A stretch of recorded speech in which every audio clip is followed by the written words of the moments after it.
Hello, on the screen is a summary of what I will go over in this video. Make sure to watch to the end so you don't miss anything. Step 1. Download the free version of Lightroom Mobile from your App Store, whether you're on iOS or Android.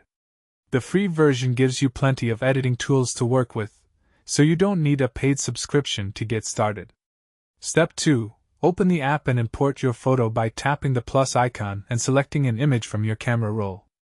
You can edit multiple photos at once by selecting them together.